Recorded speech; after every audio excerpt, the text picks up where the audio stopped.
Thank you, Madam Chair. Mr. Bizignano, thank you so much for being here today. You inherited quite a mess from the Biden administration on the ERTC program. Can you inform this committee on specific steps the IRS is taking right now to expedite review and issuance of refunds to legitimate law-abiding claimants who properly have qualified for the credit or are not involved in fraud or promoter schemes? And how is this being done while protecting the program against improper claims so that compliant small businesses and their employees do not continue to suffer cash flow harm from the unnecessary delays? We had what I would consider a backlog of over 1 million items, and we deployed the appropriate resource, both from the Compliance Enforcement and Taxpayer Services org. It was a weekly brief to myself and the Treasury Secretary, and as that million and change, it was over 1 million, is less than 29,000 items today, and they are all in the compliance arm being worked on right now, sir. Thank you.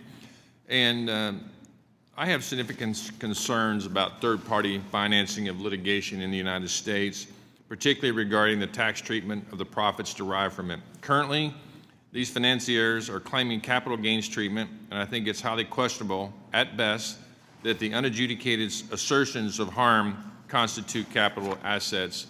Would you be willing, your team, to look into how the IRS can work with us on this and on the tax treatment of this practice? You know, it's one thing to participate in our court system. It's another thing to abuse our court system by outside funds that manipulate the system, create partnerships and other forward derivatives to take this on as a capital tax situation when it should be ordinary income.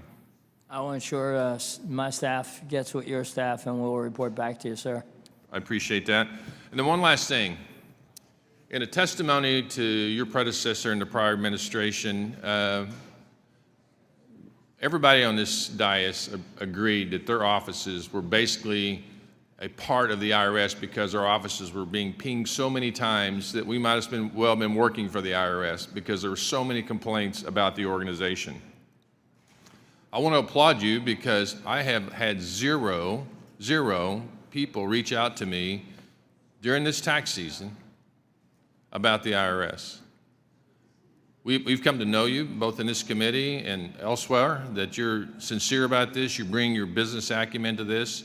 If anybody on this dais thinks that you don't care about the American people, they don't know who you are. And I just want to say thank you. I want to say thank you on behalf of the American people. As you've adequately said, you're not about passing the buck or casting blame on anybody else. You're here to fix a problem. If we have more people like you in the administration, that in the past and in the current future, this would be an important thing.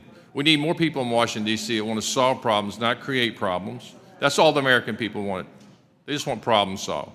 They don't need more problems created, problems solved. Really appreciate all the work you're doing. Madam Chair, I yield back.